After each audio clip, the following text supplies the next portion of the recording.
जिज्ञासु मित्रों, बहुत बहुत स्वागत है आप सभी का। अभिनंदन है कार्यक्रम में, लाइव चर्चा के इस कार्यक्रम में। और लाइव चर्चा के इस कार्यक्रम में आज का जो हमारा विषय है, समसामयिक विषय है, क्या सिद्ध पुरुष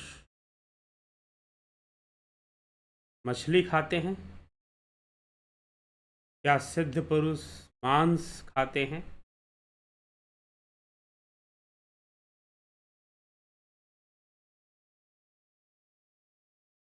तो आज इस विषय पर हम चर्चा करेंगे कि क्या सिद्ध पुरुष मांस, मछली इसका सेवन करते हैं और ये सब खा सकते हैं, नहीं खा सकते हैं। यह आज की चर्चा का विषय है। यह विषय किसी के प्रश्न पर निकला है।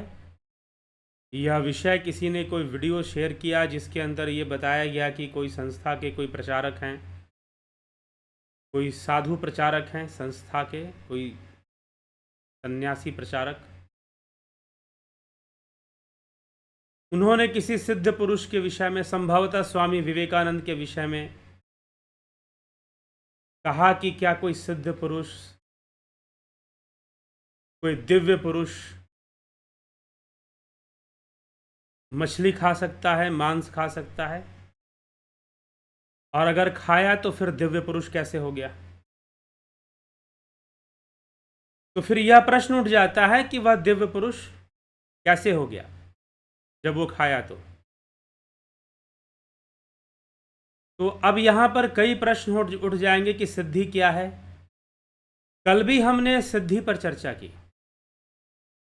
किसी संस्था के किसी प्रचारक ने, चले ना उस संस्था के नाम लेने की आवश्यकता है, ना उस प्रचारक के नाम लेने की आवश्यकता है, लेकिन प्रश्न ये उठा कि क्या कोई दिव्य पुरुष, क्या कोई सिद्ध पुरुष मांस मछली खा सकता है?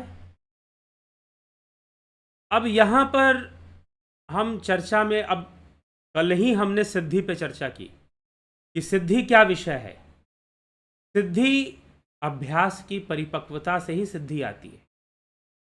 संयम के अभ्यास होने से ही सिद्धि आती है। संयम से सिद्धि आती है।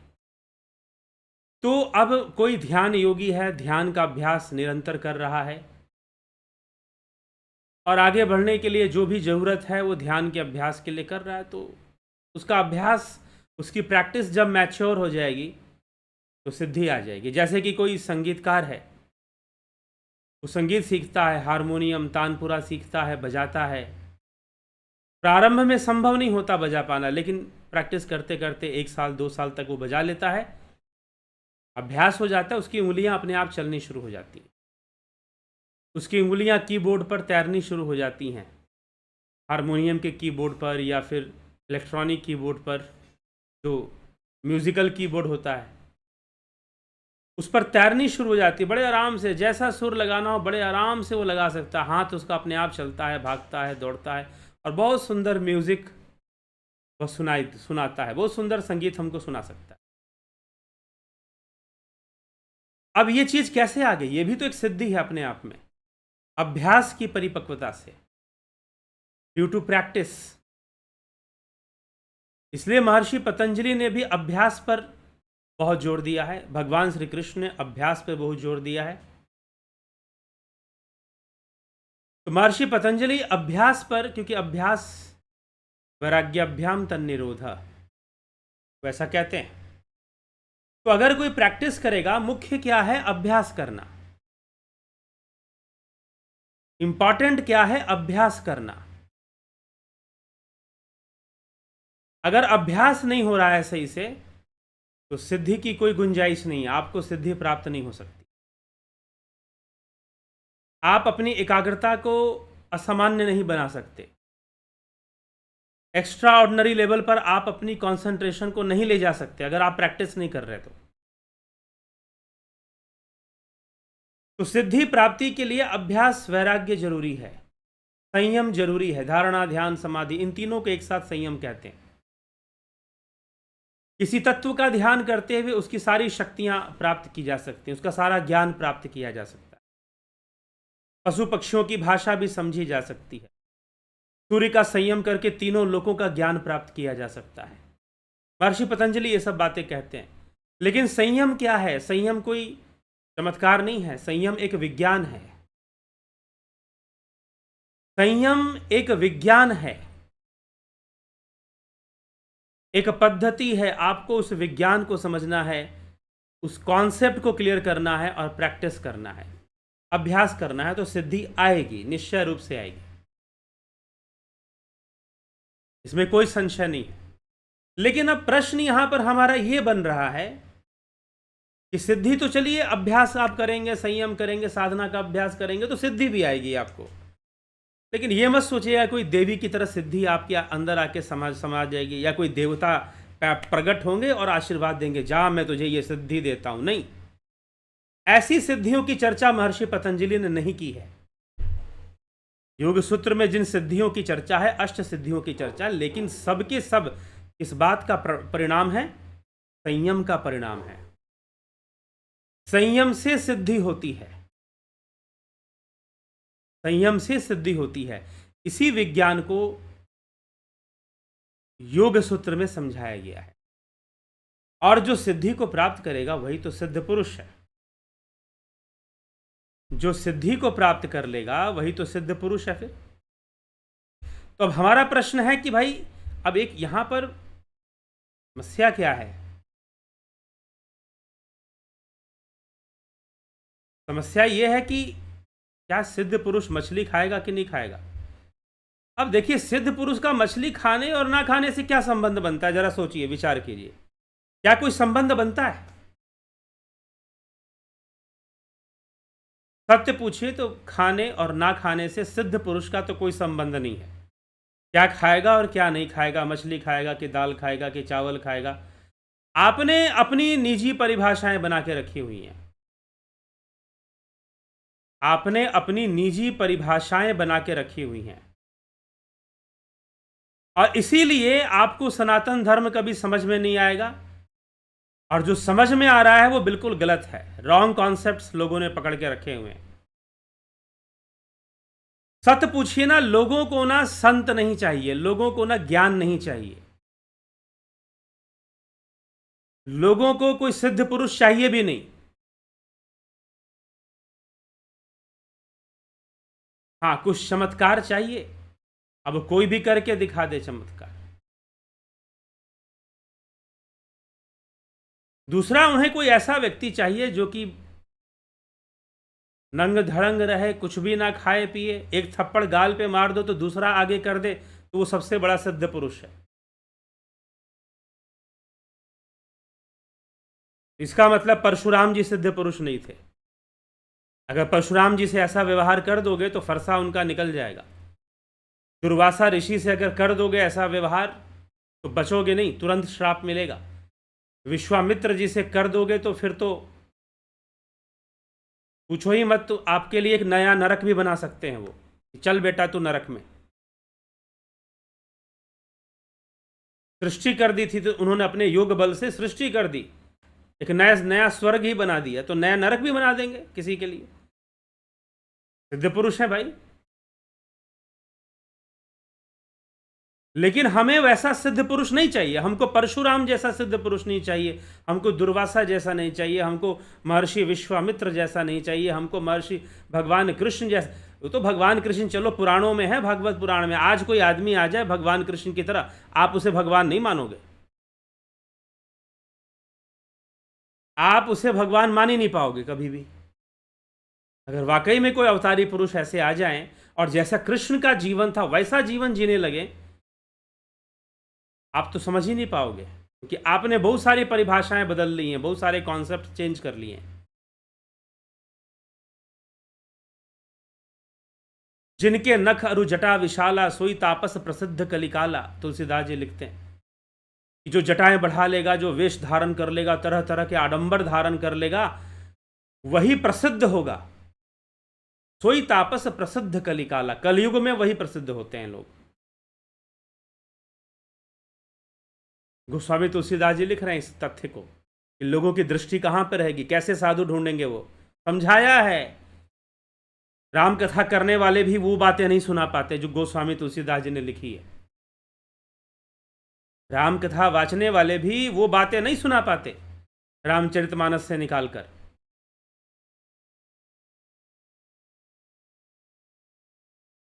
ठीक।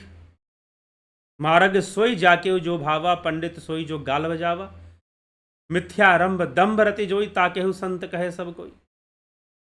अपने मन मर्जी से ही लोग मार्ग अपना लेते हैं। जो बहुत गाल बजा ले वही पंडित हो जाया करता है। तो ऐसे बहुत सारी बातें गोस्वामी जी ने लिखी हैं कि हम बाहरी परिवेश से, अब सिद्ध पुरुष का निश्चय, कोई भी व्यक्ति इस बात पर सिद्ध पुरुष का निश्चय कैसे करेगा कि मछली खाता है तो सिद्ध पुरुष है, नहीं खाता है तो नहीं है। अब गुरु गोविंद सिंह कहते हैं, गुरु गोविंद सिंह जी के बारे में कहते कि एक बार वो ऐसे रेगिस्तान में फंस गए, अपना घोड़ा ले गए थे, युद्ध में निकले हुए तो रेगिस्तान में जाकर फंस गए, रास्ता ही नहीं मिल रहा था निकलने का। सिद्ध पुरुष थे, वैसे बिल्कुल सिद्ध पुरुष थे, अवतारी पुरुष थे, लीला थी उनकी। रेगिस्तान में चले गए और वहां पर समय बीता। तो कहते हैं कि अपना घोड़ा मारकर ही अपने जीवन को बचाने के लिए, क्योंकि इस रेगिस्तान में तो कुछ खाने को मिल नहीं रहा था, ना आसपास कोई शहर था, ना कोई बस्ती, ना कोई गांव, कुछ नहीं, दूर दूर तक रेत ही रेत। कभी आप जैसलमेर जाओ, रेत ही रेत मिलेगा आपको। तो उस समय उस परिस्थिति में उन्होंने अपना घोड़ा मारकर खा लिया था, ऐसा कहते हैं। ऐसी कथा मैंने भी सुनी हुई है जो मैं आपको बता रहा हूं। तो प्रश्न ये उठता है कि भाई कोई सिद्ध पुरुष क्या घोड़ा मार के खा लेगा? समस्या बताएं कहां पर है। एक बार क्या हुआ कि एक बार एक लड़का था, उसने पढ़ाई की और आईएएस बन गया। आईएएस के एग्ज़ाम उसने क्लियर कर लिया, रिटर्न भी क्लियर कर लिया, मेंस प्री इंटरव्यू सब क्लियर कर लिया और डिस्ट्रिक्ट मजिस्ट्रेट का पोस्ट उसको मिल गया।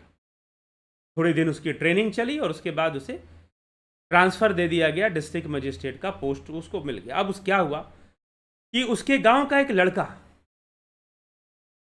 वो भी आईएएस बनना चाहता था। उसने सोचा कि मुझे पता चलना चाहिए कि ये जो मेरे रिश्तेदार हैं वो आईएएस बन गए, इन्होंने कैसा जीवन जिया था, किस तरह की दिनचर्या, रूटीन क्या था इनका। तो मैं रूटीन फॉलो करता हूं तो मैं भी आईएएस बन जाऊंगा। तो अब उसे डायरेक्ट उस डीएम से मुलाकात नहीं हो पाई। डीएम का छोटा भाई था, उससे उसको मुलाकात हो गई। तो उस आईएएस अधिकारी का छोटे भाई से मुलाकात, उससे पूछा कि भाई तुम्हारे भैया आईएएस बन गए, जरा मुझे भी गाइड कर दो, मैं भी उसी तरह से पढ़ लिख लूंगा, आईएएस बन जाऊंगा। तो उसने पूछा कि बताओ तुम्हें क्या पूछना है, तो मैं पूछ के बता दूंगा। अगर ठीक है पूछ लेना। सुबह कितने बजे उठते थे, नाश्ते में क्या करते थे, खाने में क्या खाते थे, कितने बजे खाते थे, 2 बार खाते थे कि 3 बार खाते थे, कपड़े कैसे पहनते थे, फिर कितने घंटे पढ़ते थे, सब पूछ लेना। उसने पूछ लिया और पूछने के बाद जो है उसने बताया कि भाई ऐसे ऐसे मेरे भैया सुबह जो है अपना उठते थे 5-6 बजे, अपना नहा धोकर फिर हल्का सा कुछ नाश्ता लेते थे। नाश्ते में कभी पोहे ले लिया, कभी कुछ पराठे ले लिए, कुछ ले लिए, फिर खाना खाते थे और रात को खाना नहीं खाते थे क्योंकि रात को पढ़ाई करनी होती थी उन्हें। और पढ़ाई करते थे रात भर, रात के 12-1-2 बजे तक पढ़ाई करते थे। उसने पूछा नींद नहीं आती थी, नींद आती तो क्या करते थे। उसके छोटे भाई ने कहा कि देखो किसी को बताना मत, जब उनको नींद आती थी ना तो सिगरेट भी पी ले लिया करते थे। नींद को भगाने के लिए कई बार वो स्मोकिंग कर लिया करते थे, लेकिन पढ़ाई नींद को आने नहीं देते थे, पढ़ाई करते थे। 6-7 घंटे की उनकी सिटिंग रहती थी और हल्का नाश्ता करते थे। खाने में दही वगैरह नहीं खाते थे, ज़्यादा खट्टी चीज़ें नहीं खाते थे, ज़्यादा मीठा भी नहीं खाते थे। सारा उसने बता दिया, सारी चीज़ें बता दी। चलो ठीक है, अब जान गए, हो गया। अब महानुभाव ने वही रूटीन फॉलो करना शुरू कर। 1 साल, 2 साल, 5 साल, 6 साल, 7 साल बीत गया, उसकी उम्र बीतने लगी अब तो एग्ज़ाम देने की, लेकिन आईएएस उसका क्लियर नहीं हुआ। क्यों नहीं हुआ? क्योंकि उसने पकड़ा क्या? कैसे कपड़े पहनते थे, खाते क्या थे, रात को सिगरेट भी पी लेते थे नींद को रोकने के लिए। उसने भी सिगरेट पीने शुरू कर दी। अब उसको सिगरेट पीने की लत भी लग गई। वो तो बेचारा आईएएस वाईएएस क्लियर है और सिगरेट को लात मार दी उसने, उसको तो लत भी ना लगी, लेकिन इसको आदत पड़ गई सिगरेट पीने की। दिनचर्या भी इसने खराब कर ली, अब पढ़ाई भी इससे नहीं हो रही है। ठीक है, ये हालत किसकी होती है? ये हालत होती है फॉलोअर्स की। आप क्या ग्रहण कर रहे हो? आप बुद्ध से क्या ग्रहण कर रहे हो? आप महावीर से क्या ग्रहण कर रहे हो? आप कृष्ण से क्या ग्रहण कर रहे हो? आप श्री राम से क्या ग्रहण कर रहे हो और कैसे ग्रहण कर रहे हो? एक बार कहते हैं कि भगवान बुद्ध ने घोषणा कर दी कि मैं अपना देह त्यागने वाला हूं, जल्दी निर्वाण को प्राप्त होने वाला हूं। अब लोग दौड़ पड़े, कोई बुद्ध की पादुका, पुरानी पादुका अपने पास रख लेता है, कोई बुद्ध के पुराने वस्त्र अपने पास रख लेता है, कोई बुद्ध की कोई लिखी हुई, कुछ पत्रों पर लिखी हुई कुछ बातें रख लेता है, कोई बुद्ध से कुछ मांग लेता है कि हे बुद्ध आप मुझे अपना स्मृति मेरे पास रह जाएगी। किसी को बुद्ध के वस्त्र चाहिए, किसी को बुद्ध का भिक्षा पात्र चाहिए, किसी के बुद्ध को खड़ाऊ चाहिए, पादुका चाहिए, लेकिन किसी को बुद्ध का ज्ञान नहीं चाहिए। समस्या यहां पर है।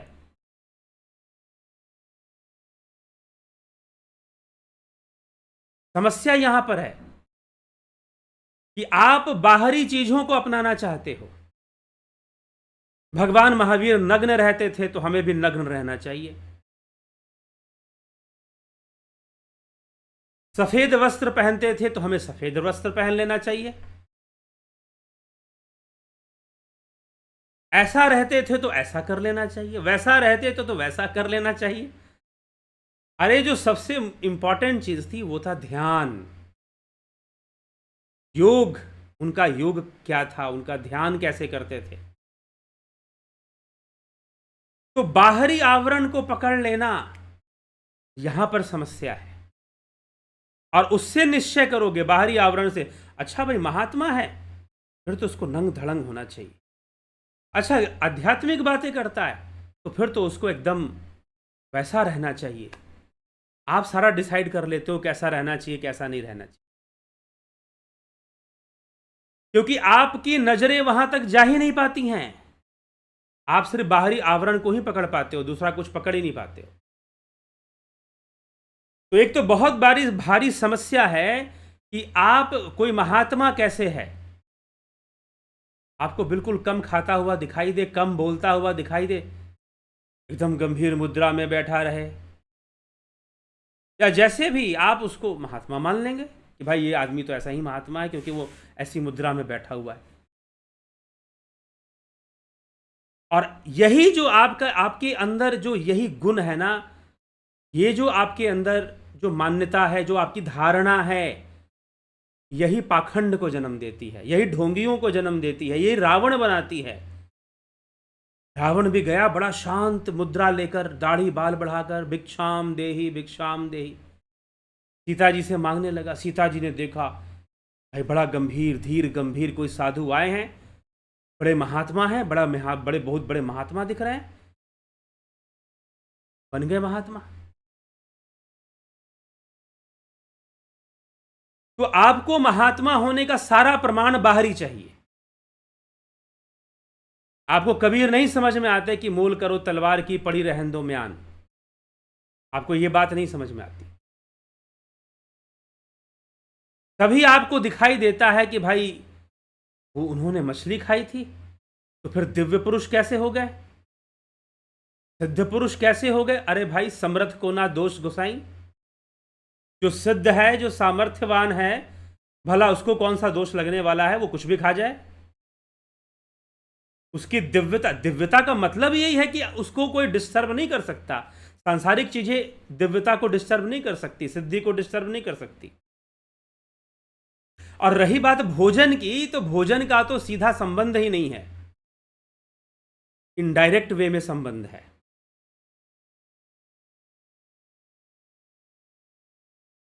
अभी पीछे क्या हुआ, लगभग 4-5 साल पहले की बात है, एक युवा था, उसने मुझसे ध्यान योग सीखा। तब मैं ध्यान योग ऑफलाइन में सिखाता था और बहुत कम लोग ही सिखाता था। तो ध्यान योग की दीक्षा उसने ली और ध्यान योग उसने सीखा, अभ्यास किया। उसने पूछा मुझसे कि मुझे खाना क्या खाना चाहिए, नॉनवेज खाना चाहिए कि नहीं खाना चाहिए, मांस मछली अंडा ये सब मैं खा लेता हूँ, मुझे खाना चाहिए कि नहीं खाना चाहिए। तो मैंने कहा कि देखो, योग मार्ग में अगर सफलता प्राप्त करना चाहते हो तो ये सब भोजन नहीं करना चाहिए, ये मांस मछली ये सब आपको त्याग देना चाहिए, त्याग दो तो ज़्यादा अच्छा है, बेहतर है। ऐसा मैंने उन्हें गाइड किया। तो उसने कहा कि ठीक है। मैंने कुछ और समझाया, लेकिन उस लड़के ने समझ कुछ और लिया। अब हुआ क्या कि फिर वो 2 साल बाद मुझे मिला। मैंने उससे पूछा, अभ्यास करते हो, ध्यान योग का अभ्यास, साधना का अभ्यास करते हो? उसने कहा कि नहीं सर, मैं तो 1 साल से मैंने कोई साधना का अभ्यास नहीं किया, मैं ध्यान योग करता ही नहीं हूं, 1 वर्ष हो गए मुझको। मैंने पूछा क्यों नहीं करते हो? कि सर गलती से मैंने नॉनवेज खा लिया था, मैंने छोड़ दिया था आपके कहने पर, लेकिन नॉनवेज खा लिया था, और जब नॉनवेज खा लिया तो मुझे ऐसा महसूस हुआ कि मेरा धर्म तो भ्रष्ट हो गया, और धर्म मेरा भ्रष्ट हो गया, तो अब मैं ध्यान योग जो लिया था आपसे, जो सीखा था, वो से अब क्या करना, वो मैं तो अपवित्र हो गया, तो मुझे करना नहीं चाहिए, मैंने छोड़ दिया, मुझे नहीं करना चाहिए, क्योंकि मैंने मांस खा लिया था, चिकन खा लिया था मैंने, और फिर मैंने छोड़ दिया। मुझे ग्लानि भी हुई कि अरे मैंने तो खा लिया, तो मेरा तो सब भ्रष्ट हो गया, मेरी तो सारी साधना खत्म हो गई। क्या भगवान कृष्ण ने पूरी गीता में ऐसा लिखा है कहीं पर कि अगर कोई साधक या योगी अगर मांस खा लेगा तो उसकी साधना खत्म हो जाएगी, या सारी साधना जीरो लेवल पे चली जाएगी? क्या कृष्ण ने कहीं ऐसा उपदेश दिया है? नहीं दिया है। मैंने कहा कि लगता है इसने, मैं समझाना कुछ और चाहता था, ये समझ कुछ और गया है। मैंने उससे कहा कि महानुभाव, मैंने कब कहा था कि तुम्हारा धर्म भ्रष्ट हो जाएगा? तुमसे तो बहुत बड़ी गलती हो गई। मछली खाने से किसी का धर्म भ्रष्ट हो जाए तो कमी मछली में नहीं है, कमी धर्म में है। इतना कमजोर धर्म क्यों है भाई तुम्हारा कि मछली खाने से भ्रष्ट हो गया? तुम्हारा धर्म इतना कमजोर कैसे हो सकता है कि वो मछली खाने से भ्रष्ट हो गया, या चिकन खाने से भ्रष्ट हो गया? मैंने उसे कहा कि तुमने बहुत भारी गलती कर दी। अगर तुम्हें लगा कि तुमने मांस सेवन कर लिया है और तुम्हें गलती हो गई, तो तुम्हें साधना रोकनी नहीं चाहिए थी, उल्टा साधना को बढ़ा देना चाहिए था, क्योंकि यह राज विद्या है। राज विद्या राजगुह्यम पवित्र मुद्दम उत्तमम। यह जो राज विद्या है, पापी से पापी को पवित्र करने की क्षमता रखती है। तुमने तो सारा उल्टा कर दिया कि भाई तुमने एक तो मीट भी खा लिया, मांस भी खा लिया, और ऊपर से तुमने साधना भी छोड़ दी। होना तो ये चाहिए था कि तुम अपनी साधना को दुगना बढ़ा देते, कि जो भी अपवित्रता आई है वो अपवित्रता खत्म हो जाए, जो भी अपवित्रता आई है तुम्हारे भीतर, वो जो अपवित्रता है वो खत्म हो जाए। इसके लिए तुम्हें अपनी साधना को बढ़ाना चाहिए था, लेकिन तुमने तो साधना ही बंद कर दिया, ये सोचकर कि मेरा धर्म भ्रष्ट हो गया। एक तो ये जो धर्म भ्रष्ट होने का जो डर है ना, जो दिया है, जिन लोगों ने दिया वो बहुत गंदे टाइप के लोग थे। ये कर दिया तो धर्म भ्रष्ट हो गया, वो कर दिया तो धर्म भ्रष्ट हो गया। कमाल है भैया, ये धर्म कैसा धर्म है जो बात बात पे भ्रष्ट हो जाता है, बात बात पे नष्ट हो जाता है? ये कौन सा धर्म है जो बात बात पे नष्ट हो जाएगा, बात बात पे भ्रष्ट हो जाएगा? यही अर्जुन के लिए जो भगवान श्री कृष्ण ने कहा कि सर्वधर्मान परित्यज्य मामेकम शरणं व्रज अहम त्वाम सर्वपापेभ्यो मोक्षयिष्यामि मा शुचः। भगवान कृष्ण यही धर्म की बात की है भगवान ने, कि तूने जो अनेक धारणाएं बना रखी हैं कि ये करना सही है, वो करना सही है, ऐसे पाप लगता है, ऐसे पुण्य होता है, सब कुछ खत्म कर दे, सबका त्याग कर दे। सर्वधर्मान परित्यज्य, धर्म का अर्थ क्या है? धारण करना। जितनी भी तेरी धारणाएं हैं, तूने जितनी प्रतिज्ञाएं ले रखी है कि मैं ये कर दूंगा, मैं वो कर दूंगा, तो ऐसा तो वैसा, सब छोड़ दे, सबका त्याग कर दे। सर्वधर्मान परित्यज्य मामेकम शरणं व्रज, मुझ में शरण ले। और मैं जो तुझे निर्देश दे रहा हूं, शुरू से दे रहा हूं, पूरे इस व्याख्या में उस निर्देश को सुन और युद्ध के लिए तैयार हो जा, युद्ध करने के लिए तैयार हो जा। तो क्योंकि उस समय कोई दूसरा धर्म था नहीं। तो इन रियलिटी धर्म शब्द का अर्थ क्या है? धृ धातु से बना है, जिसका अर्थ है धारण करना।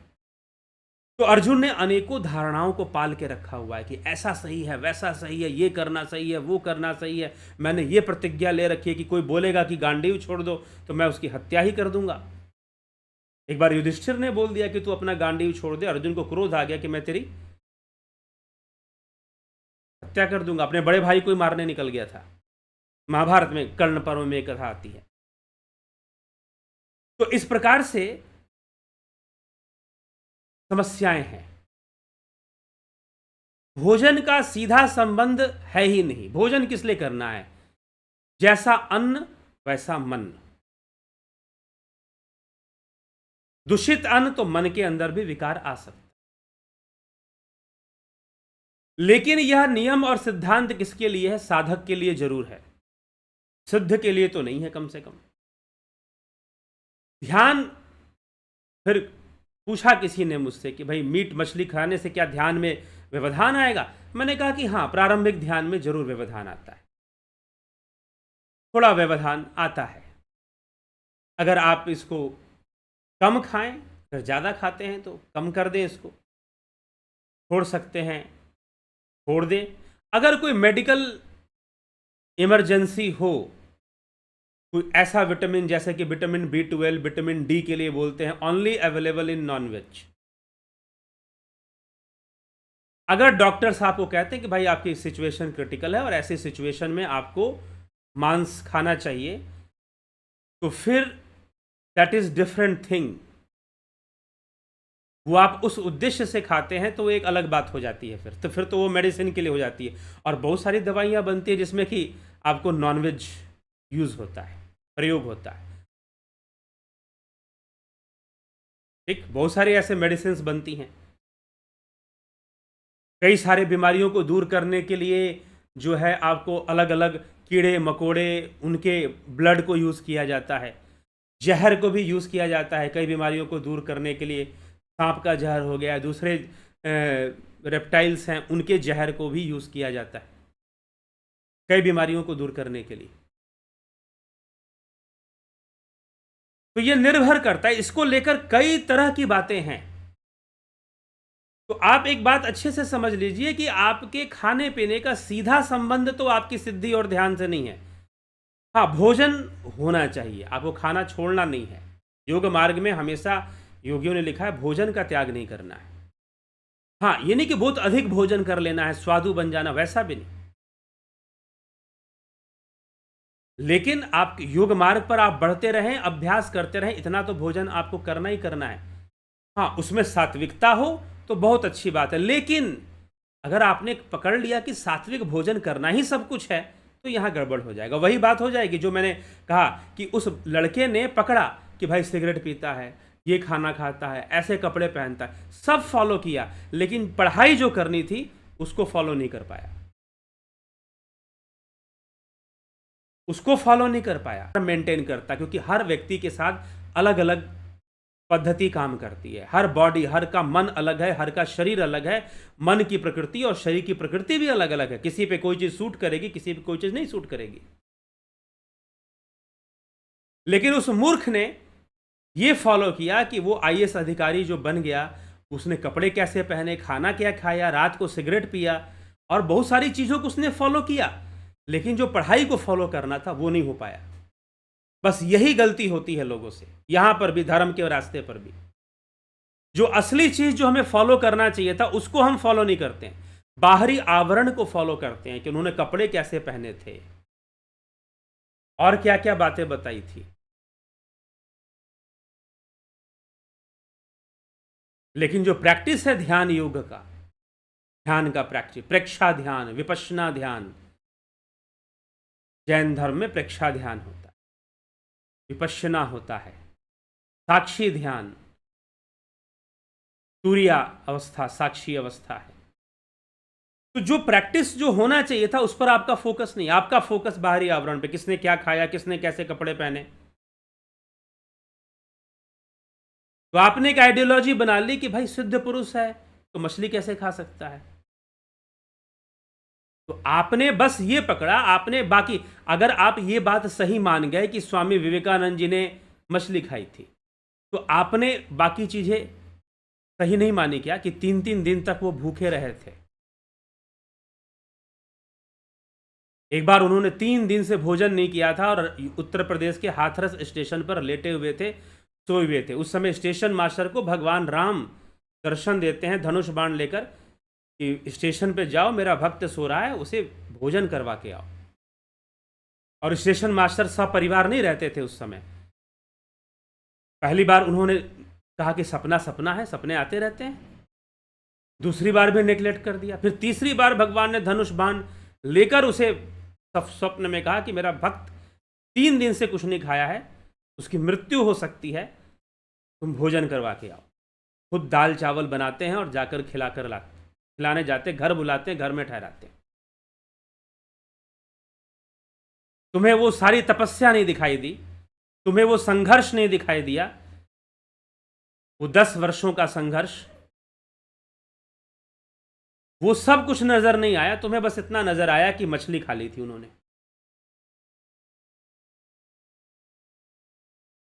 और जो सिद्ध है, जो सामर्थ्यवान है, सिद्ध मतलब सामर्थ्यवान, समर्थ को ना दोष गोसाई, तुलसीदास जी सीधा लिखते हैं। सिद्धों के लिए नियम नहीं होता। जो इंजीनियर बन गया उसके लिए नियम नहीं होता। नियम उसके लिए होता है जो इंजीनियरिंग कॉलेज में एडमिशन लेता है। जो इंजीनियरिंग कॉलेज में एडमिशन लेता है उसके लिए नियम होता है।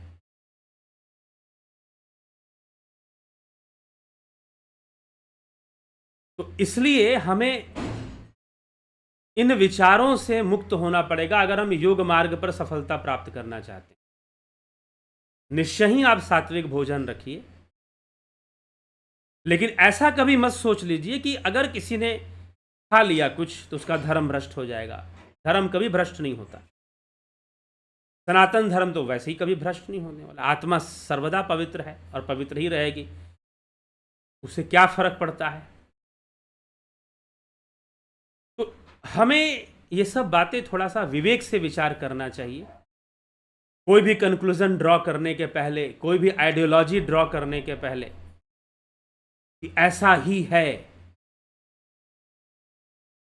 अब बहुत सारे लोग मैं देखता हूं कि भाई वो जो हैं घर बार छोड़ देते हैं, घर बार छोड़कर साधु सन्यासी बन जाते हैं, फिर डांस भी करना शुरू कर देते हैं।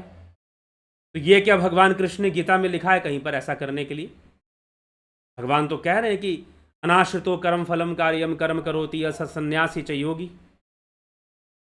जो निष्काम भावना से कर्म करता है वही सन्यासी, वही योगी है, ना कि मात्र अग्नि कर्मों को त्याग देने से कोई योगी और सन्यासी हो जाएगा। ऐसा तो बिल्कुल नहीं लिखा। फिर तो क्या सोचकर आपने 25 साल की उम्र में या 22 साल की उम्र में या 29 साल की उम्र में आपने घर छोड़ दिया? क्या सोचकर छोड़ दिया? क्या कृष्ण ऐसा उपदेश दे रहे हैं गीता के अंदर? क्या गीता के अंदर कृष्ण ऐसा कोई उपदेश दे रहे हैं क्या? तो इसीलिए यह बात हमें समझना है, भोजन का कितना महत्व है।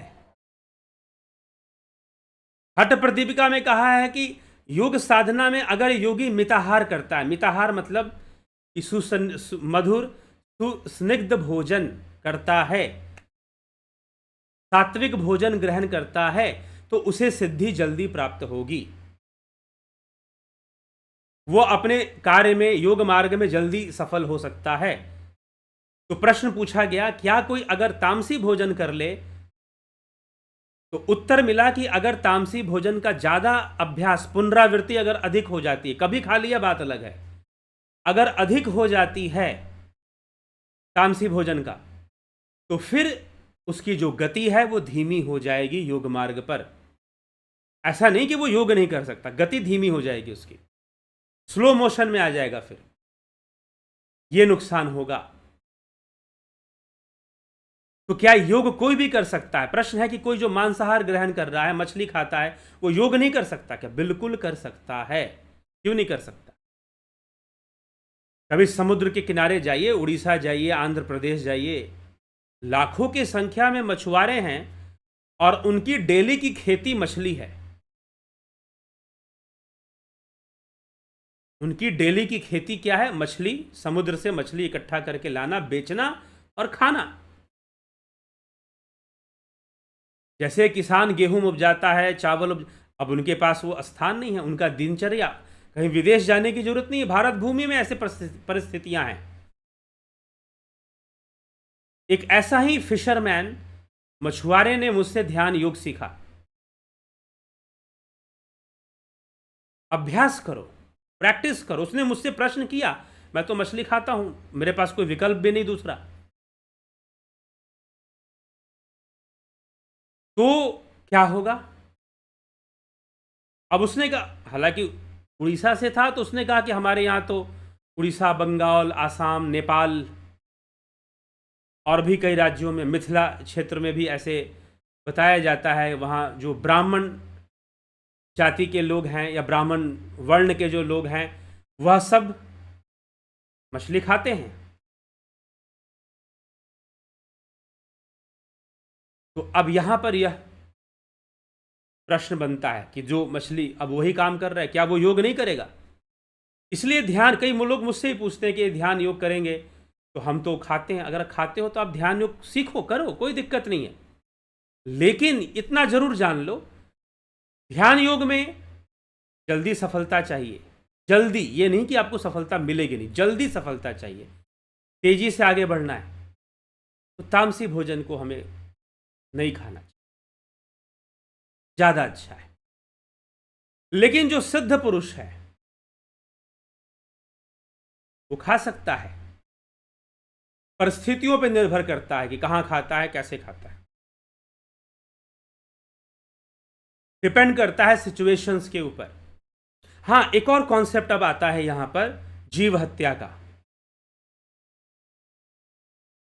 जीव हत्या का, कि जीव हत्या होता है भाई, पाप लगता है। तो एक दूसरे लोग लॉजिक देते हैं कि भाई पेड़ पौधे, उनमें भी तो जीव है। बिल्कुल जीव है। जगदीश चंद्र बसु ने ये प्रमाणित किया है कि वो भी श्वास लेते हैं, उनके भी दिल की धड़कन धड़कती है, वो भी जीव हैं। और हमारे पुराणों में तो पहले से जीव माने गए हैं पेड़ पौधे। कई, जब भगवान ने वो 2 यक्षों का उद्धार किया था जो कि वनस्पति योनि में चले गए थे, पेड़ बन गए थे, पेड़ बन गए थे, श्री कृष्ण ने दोनों को उखाड़कर उनका उद्धार कर दिया था। यमला अर्जुन उद्धार, कुछ ऐसे नाम लिया जाता है प्रसंगों में, श्री कृष्ण की लीलाओं के प्रसंगों में। वृक्ष थे, वो जीव थे। तो क्या जब हम पेड़ पौधों को मारते हैं, काटते हैं, तो क्या वो जीव हत्या नहीं है? उसमें तनिक भी पाप नहीं है? ऐसा है, संसार में ऐसा कोई कार्य नहीं है जिसमें पाप ना हो और जिसमें पुण्य ना हो। 3 प्रकार के कर्म बताए हैं, 4 प्रकार के कर्म। महर्षि पतंजलि ने अपने कर्म सिद्धांत, योग सूत्र में जो कर्म सिद्धांत आता है, 4 प्रकार के, कभी हम उसका विस्तार किसी दूसरे वीडियो में करेंगे आपसे।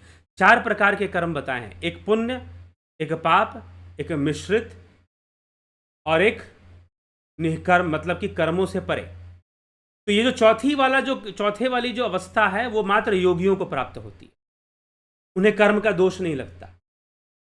सिद्ध योगी जो हैं, उन्हें कर्म का दोष नहीं लगता, तो वो योगियों को प्राप्त होती है चौथी वाली अवस्था। लेकिन जो 3 अवस्थाएं हैं, पाप, पुण्य और मिश्रित, आप कोई भी कर्म करो, या तो आपसे पाप हो रहा है, या तो आपसे पुण्य हो रहा है, या तो आपसे मिश्रित हो रहा है। पाप पुण्य दोनों उसमें समाया हुआ है, निर्भर करता है। यह कहना गलत नहीं होगा कि अगर आप आम खाते हो तो वास्तव में आम का जो फल है वो आम के वृक्ष का बच्चा ही है। अगर आप ना खाओ या फिर खाने के बाद उसकी गुठली कहीं लगा दो तो उससे आम का वृक्ष निकल जाएगा, इसमें कोई संशय नहीं है। जो फल है, चाहे अमरूद खाओ, सेब का जो फल है वो सेब के वृक्ष का बच्चा है, वो उसका, अगर बायोलॉजिकली, वैज्ञानिक रूप से आप देखो तो उसका बच्चा ही है वो। आप उसके बच्चे को ही सेवन कर रहे हो फल खाकर भी। लेकिन चेतना का जो स्तर है वो वृक्षों में, वनस्पतियों में बहुत कम पाया जाता है। लेवल उसका काफी डाउन होता है। इस कारण से नकारात्मक वृत्तियों का प्रवाह वृक्षों में पशुओं की तुलना में बहुत कम होता है। इसलिए वनस्पतियों में सात्विक गुण पाए जाएंगे और पशु के मांस में, क्योंकि पशु के मांस में जो इमोशंस हैं, जो भावनाएं हैं, जैसे कि उसकी हत्या जब की जाएगी तो उसके अंदर भय खुलकर दिखाई देगा, वनस्पति में नहीं दिखाई देगा, पेड़ पौधों में उतना नहीं दिखाई देगा, लेकिन उसके अंदर वो जो इमोशंस हैं वो खुलकर एक्सप्रेस होंगे, भय एक्सप्रेस होगा, हिंसा बढ़ेगी। तो आपको निर्भर तो अब हालांकि ये जो जीव हत्या वाला जो कॉन्सेप्ट है ना, ये नॉन वेज और वेज, ये हमारे शास्त्रों का कॉन्सेप्ट नहीं है। शाकाहार और मांसाहार से कोई लेना देना नहीं है। सात्विक, राजसी और तामसी, ये 3 प्रकार के भोजन हैं। अब मैं ऐसे लोगों को देखा हूं, मैं ऐसे लोगों को जानता हूं जो मांस नहीं खाते लेकिन तंबाकू खाते हैं, सुरती, खैनी ऐसे रगड़ेंगे वो।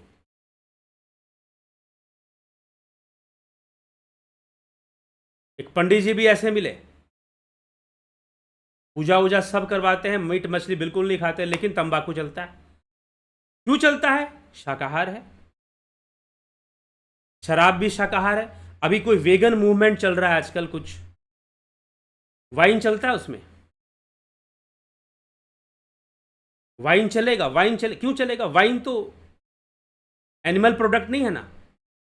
दूध नहीं चलेगा, वेगन मूवमेंट में दूध नहीं चलेगा, लेकिन वाइन चल जाएगा क्योंकि एनिमल प्रोडक्ट नहीं है। लेकिन जब आप तामसी की व्याख्या में आओगे तो जितने भी नशे के पदार्थ हैं, तंबाकू है, सिगरेट है, शराब है, मदिरा है, सब के सब तामसी की कैटेगरी में ही आएंगे। जितने भी नशा पैदा करने वाली चीजें हैं सब तामसी की कैटेगरी में आएंगी, भले ही वो एनिमल प्रोडक्ट नहीं है। अब दूध है, सात्विक कहते हैं, लेकिन है तो एनिमल प्रोडक्ट। पशु से ही प्राप्त कर रहे हैं हम दूध को। तो यही सब बातें हैं। तामसी का मतलब मांस मछली वैसे तामसिक भोजन नहीं है, राजसी भोजन है। मांस मछली जो खाते हैं वो राजसी कैटेगरी में आता है। तामसी कैटेगरी में सारे की सारे नशे की चीजें आती हैं, जो नशा उत्पन्न करे, आलस्य उत्पन्न करे, प्रमाद उत्पन्न करे, वो सब नशे की कैटेगरी में आती हैं, सब नशा।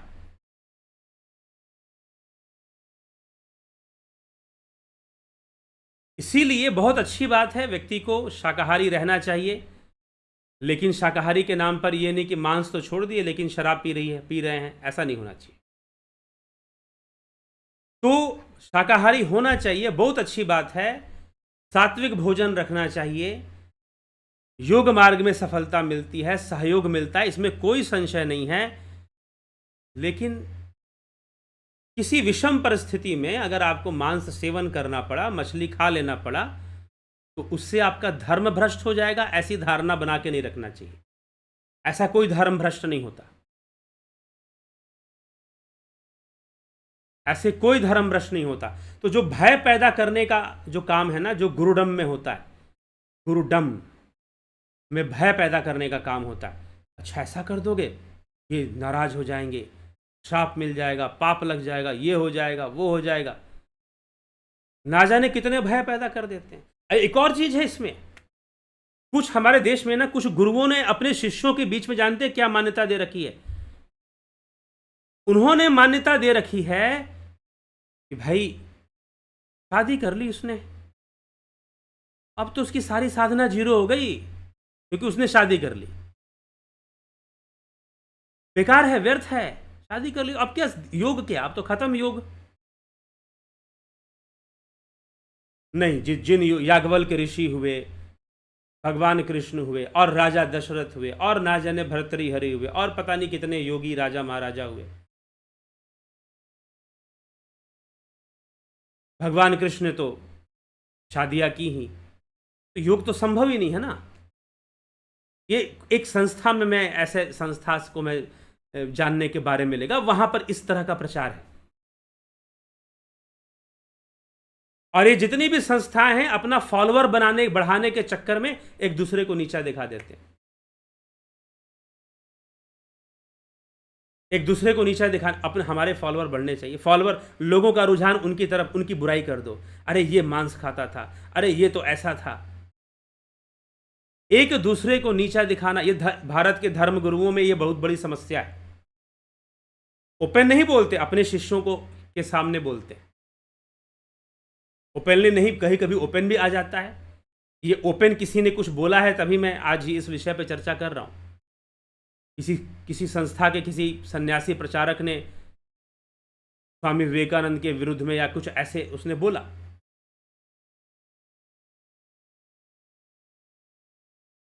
ठीक, कभी आप तोड़ो कारा तोड़ो पढ़ो कारा पढ़ लो, या फिर उनकी जीवनी पढ़ लो, स्वामी विवेकानंद जी की, उनके 10 साल का जो संघर्ष था, वो गांवों में जाते थे लोगों को समझाने के लिए, कोई सुनने नहीं आता था उनको,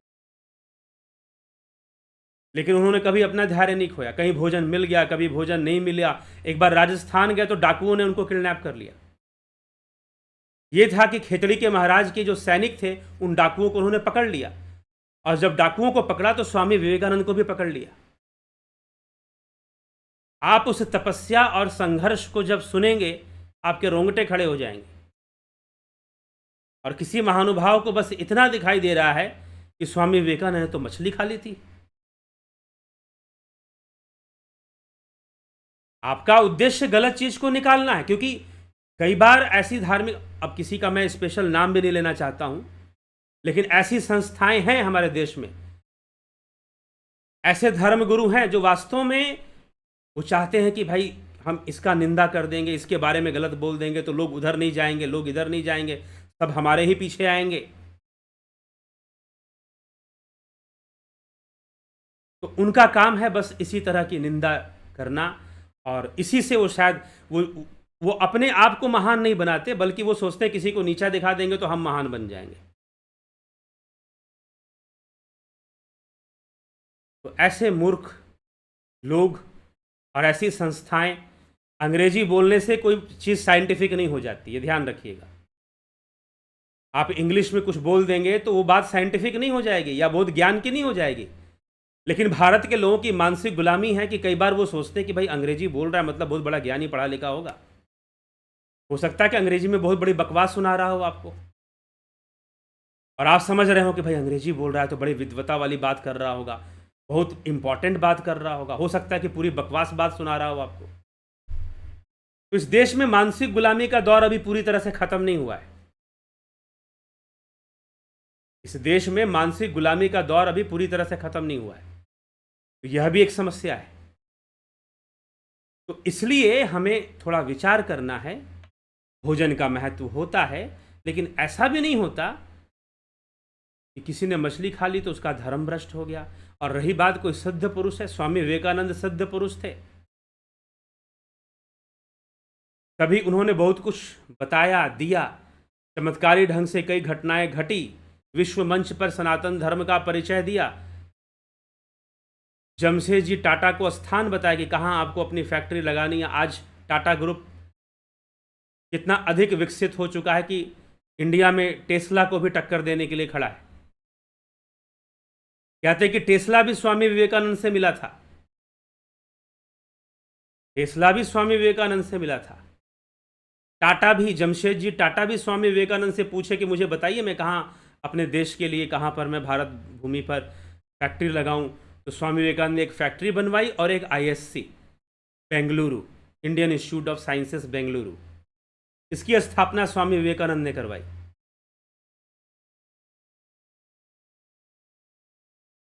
तो इसलिए हमें जो है बहुत विचार कर कर समझ कर कर, इसका मतलब यह है कि जो ऐसा व्यक्ति बोल रहा है उसको अच्छे से अभी कॉन्सेप्ट क्लियर नहीं है, समझ नहीं है, उसको योग मार्ग का सही समझ नहीं है।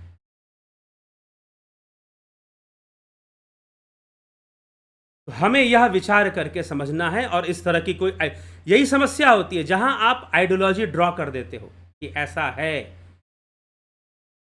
और बाकी बातों को आप गौण कर देते हो, तो वहां पर निश्चय ही गड़बड़ियां शुरू हो जाती हैं। क्योंकि परिस्थितियों के अनुसार चीजें बदलती हैं, परिभाषाएं भी बदल जाती हैं। इसलिए मैंने कुछ दिन पहले एक व्याख्यान में बोला था कि कृष्ण राम के बाद आए, लेकिन कृष्ण ने राम का आदर्श क्यों नहीं पालन किया? वो तो राम के बाद आए थे, करना चाहिए था।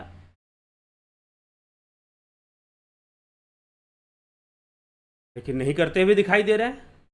हाँ, अगर कृष्ण राम के पहले आए होते तो फिर यह शर्त नहीं बनती कि उन्होंने राम का आदर्श क्यों नहीं पालन किया। लेकिन जब कृष्ण बाद में आए तो उनको तो राम का आदर्श पालन करना चाहिए। अब एग्जाम्पल आप इसके बारे में, नहीं वो 16 कलाओं के साथ आए थे, राम 14 कलाओं के साथ आए थे, कुछ भी हो, बाद में तो आए थे और भगवान राम का जीवन आदर्श था, तो उस तरह से आदर्श की पालना करनी चाहिए थी। कहा जा सकता है, लेकिन राम भी योगी थे और कृष्ण भी योगी थे, यही समानता थी। राम ने अपनी परिस्थिति के अनुसार निर्णय लिया और पत्नी व्रता धर्म को निभाया कि मेरी एक पत्नी। कृष्ण ने अपनी परिस्थिति के अनुसार निर्णय लिया। दोनों योगेश्वर थे, लेकिन दोनों की परिस्थितियां के अनुसार ही सही निर्णय लेना, डिस्क्रिमिनेशन पावर, विवेक, यही तो योगी की पहचान है।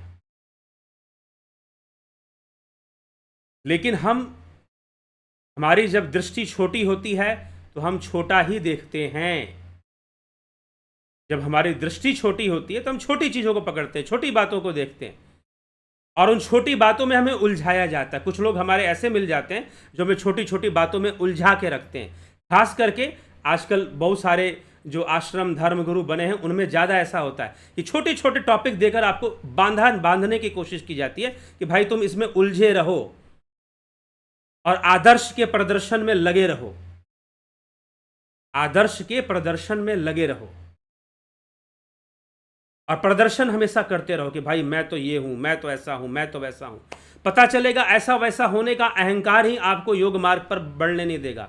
आप ब्रह्मचारी हो, यह भावना ही बाधा बन जाए।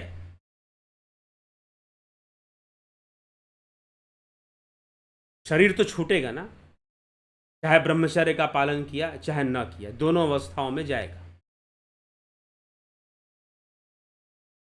कई तरह की अपनी जो मनगढ़ंत परिभाषाएं हैं, जब हम वो बना लेते हैं, मनगढ़ंत कहिए या फिर जो प्रचार में है, मनगढ़ंत तो नहीं कहेंगे, जो प्रचार में है, और वो अधूरा है। ब्रह्मचर्य के बारे में भी जो नॉलेज है वो अधूरा है।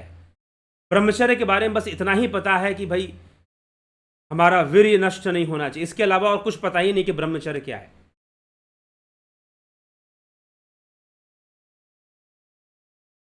जबकि ब्रह्मचर्य अपने आप को अपनी परिभाषा दे रहा है, ब्रह्ममय आचरण। ब्रह्ममय आचरण ही ब्रह्मचर्य है, अपनी परिभाषा दे रहा है। लेकिन फिर भी आप वहां तक नहीं पहुंच पा रहे। आप अभी तक वीर्य में ही अटके हुए हो कि यही वाला ब्रह्मचर्य है, उससे आगे बढ़ ही नहीं पा रहे आप। अभी आप मछली मांस में ही अटके हुए हो। तो हमें यह सब बातें विचार करने की आवश्यकता है, समझने की आवश्यकता है। बिल्कुल भोजन का महत्व होता है। मांसाहार और ऐसे राजसी तामसी भोजन को कम कर देना चाहिए, त्याग देना चाहिए। साधकों के लिए बिल्कुल आवश्यक है, जो साधक हैं, लेकिन जो सिद्ध हैं उनके ऊपर नियम लागू नहीं होता। ये शास्त्र वाक्य है, सिद्धों पर इस तरह के नियम लागू नहीं होते। तो इसीलिए यह कहना ही गलत है। दिव्य पुरुष थे या सिद्ध पुरुष थे, तो क्या मछली खाया उन्होंने तो कैसे दिव्य पुरुष थे या कैसे सिद्ध पुरुष थे? मतलब दिव्य पुरुष होने के लिए कोई बढ़िया से भगवा चोला पहने, माथे पे तिलक लगाए, मूंड मुड़ा ले या फिर बाल दाढ़ी बढ़ा ले, जो आदि गुरु शंकराचार्य जी कहते हैं, जटिलो मुंडी लुंचित केश काशायांबर बहुकृत वेश पश्यन पीचन पश्यति मूढ़ा उदर निमित्तम बहुकृत वेश। जटिलो मुंडी लुंचित केश, लोग जटाएं बढ़ा लेते हैं। जटिलो मुंडी लुंचित केश, मुंड भी मुड़ा लेते हैं, साफ भी करवा लेते हैं। काशाय अंबर, काशाय वस्त्र धारण करते हैं, काषाय अंबर बहुकृत वेश, बहुत तरह के वेश बना लेते हैं। पश्यन अपि च न पश्यति मूढ़, मूढ़ व्यक्ति देख नहीं पाता। उदर निमित्तम बहुकृत, से पेट भरने के लिए ऐसा वेश धारण करते हैं। भज गोविंदम स्त्रोत में आदि गुरु शंकराचार्य इसकी व्याख्या करते हैं। तो क्या जो ऐसा वेश बना लेता है वो सिद्ध हो जाता है? क्या वो सिद्ध पुरुष बन गया? क्या वो सिद्ध पुरुष बन गया? फिर कृष्ण ने तो ऐसा वेश कभी नहीं बनाया। ना अर्जुन को कहा कि तू भी ऐसा वेश बना ले। कभी अर्जुन से नहीं कहा कि अर्जुन तू ऐसे काषाय वस्त्र धारण कर ले और रोड पर निकलकर डांस करना शुरू कर दे। कृष्ण ने तो कभी अर्जुन को ऐसा उपदेश दिया नहीं था। कृष्ण ने तो अर्जुन को यही उपदेश दिया कि तू निष्काम भावना से अपने कर्तव्य की पालना कर ले, निष्काम कर्म योग को प्राप्त हो जा, सांख्य योग को प्राप्त हो जा, ध्यान भी कर। लेकिन कृष्ण नहीं कह रहा है कि तू इस तरह से समर्पित हो जा या इस तरह से तू कर ले। तो ठीक है, बहुत सारी बातें हैं, गहराई से समझना चाहिए। ये प्रश्न उठ जाता है जब अब इससे मानसिकता सामने आती है। कितने भी फॉलोअर होंगे आपके, कितने भी मठ होंगे आपके, लेकिन आपके दो चार वाक्यों ने आपकी निम्न सोच का प्रदर्शन कर दिया। आपने जो दो चार डायलॉग मारे उसी में आपकी सोच किस लेवल की है पता चल गया। हो सकता है कि करोड़ों में अरबों में आपके फॉलोअर होंगे, हो सकता है कि दुनिया के कोने कोने में आपके आश्रम होंगे, लेकिन आपके ज्ञान का स्तर, आपकी सोच का स्तर पता चल जाता है। तो यही सब हमें विवेक से समझना है। और हमें सबसे बड़ी बात क्या है कि हमें किसी से लेना क्या है। स्वामी विवेकानंद ने मछली खाई थी कि चिकन खाया था और कब खाया था। एक बार वो मथुरा जा रहे थे, लगभग 10-12 किलोमीटर पैदल यात्रा कर चुके थे। 10-12 किलोमीटर पैदल यात्रा कर चुके थे, बुरी तरह से थके हुए थे और बैठ नहीं रहे थे। एक जगह पर उनको 3-4 लोग बैठे थे, गांजा पी रहे थे वो लोग। स्वामी विवेकानंद ने सोचा कि इनके पास कुछ पानी भोजन होगा तो मुझे करा देंगे। भूख प्यास भी बहुत लगी थी और इतनी लंबी यात्रा उन्होंने की थी पैदल, तो वहां उनके साथ बैठ गए। लेकिन जब उनके साथ बैठे तो उन्होंने गांजा पकड़ा दिया पीने के लिए। अब उन्होंने सोचा कि अगर इनके साथ में गांजा ना पीऊं तो शायद भोजन भी ना करवाएं ये लोग। कुछ ऐसी परिस्थिति में वो पड़ गए थे। तो कहा जाता है उन्होंने गांजा भी पिया और उस समय इतने थके हुए थे वो, राहत मिल गई। भोजन क्या होता है? विदुरानी ने केले का छिलका दे दिया, केला ना दिया, छिलका दे दिया, भगवान ने ग्रहण कर लिया।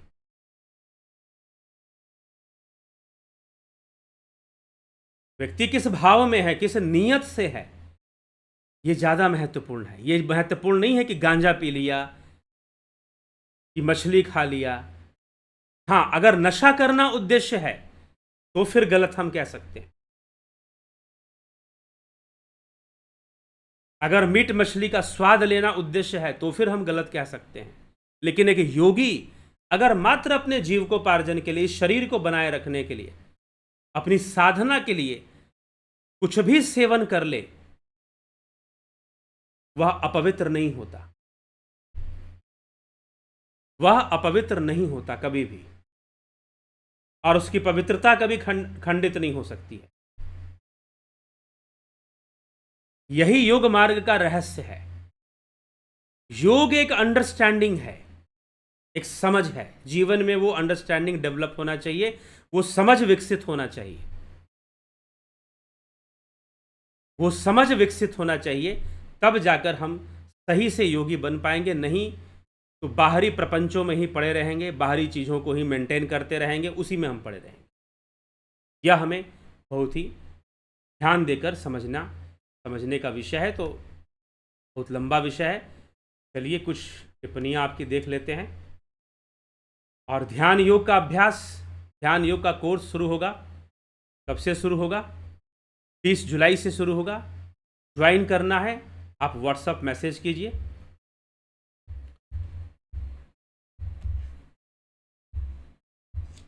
व्हाट्सएप मैसेज कीजिए आप और इसका डिटेल प्राप्त कीजिए कि कैसे इसको ज्वाइन करना है, कैसे इसका लाभ उठाना है।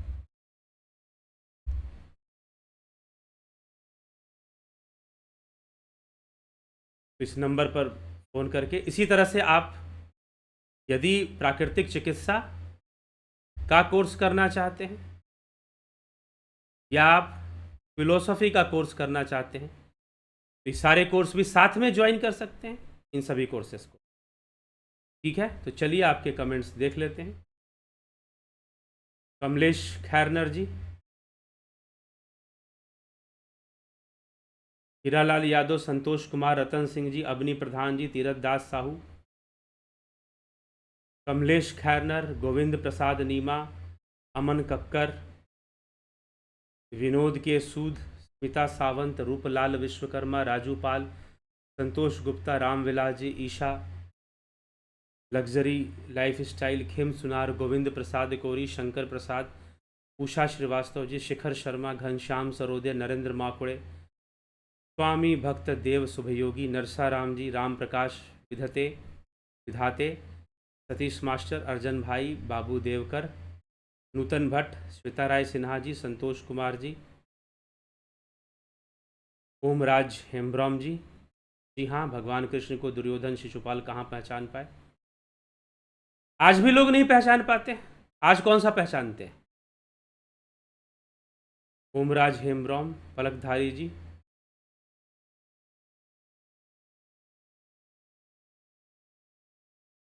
लिंग का अर्थ आपने बताया था चिन्ह, लेकिन जिससे वह स्थापित होता है, स्थापित तो चिन्ह के रूप में होता है। अब जैसे स्थापित करो। ठीक है। Dayanand ji, Shrinivas Ambarkar, thanks a lot गुरुजी, exact to the point explanation. Jagat Narayan जी, योगेंद्र पंडित, बिमला शाह, चंदन कुमार, गंभीर शाह, कन्हई कुमार, संतोष कुमार,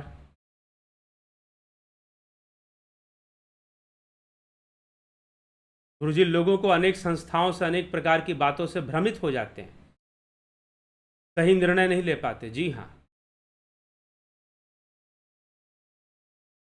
अब दिल्ली में फ्लड, क्या सबको मछली खाना पड़ेगा?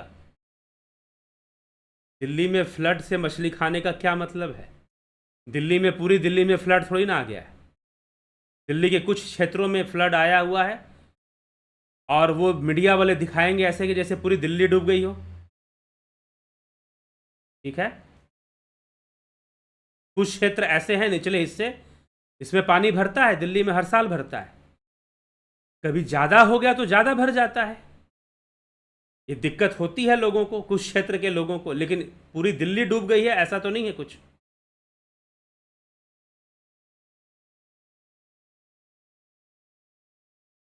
ठीक।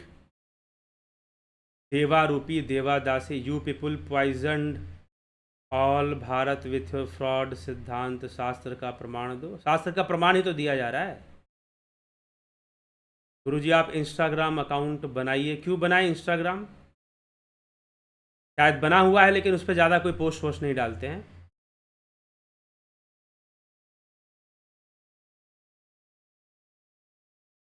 गुरुजी, जो भगवान शंकर को भी और आदि शंकराचार्य जी को भी बहुत बुरा भला बोलते हैं, उन्हें मायावादी बोलते हैं लोग, अपनी अपनी सोच है, अपने ही अपना गुणगान स्वयं करते हैं वो लोग।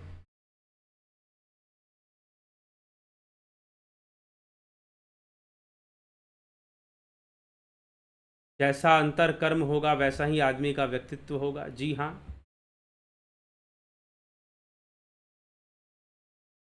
मन बुद्धि चित्त अहंकार में जो विचार होंगे, जो संस्कार होंगे। सुभाष लांडे जी, योगेश खैरनर जी, बहुत बहुत अभिनंदन है आप सभी का।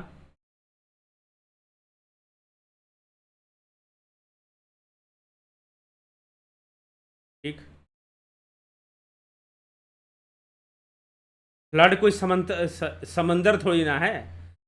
फ्लड कोई समंदर का किनारा थोड़ी ना है। हाँ, और जगह फ्लड आ गया और खाने की कमी है, सरकार फूड हेलीकॉप्टर से गिराती है ना, वो खाएंगे लोग जो मिलेगा। जब अकाल पड़ गया था तो लोग खा ही रहे थे। कहते हैं कि अकाल एक बार पड़ गया था भारत में तो लोग सब कुछ खा रहे थे। चीन में एक बार अकाल पड़ गया था तो लोगों ने आदमी को मारकर भी खाया। आदमी को मारकर क्या, जो व्यक्ति मर गए उसका भी मांस खाया।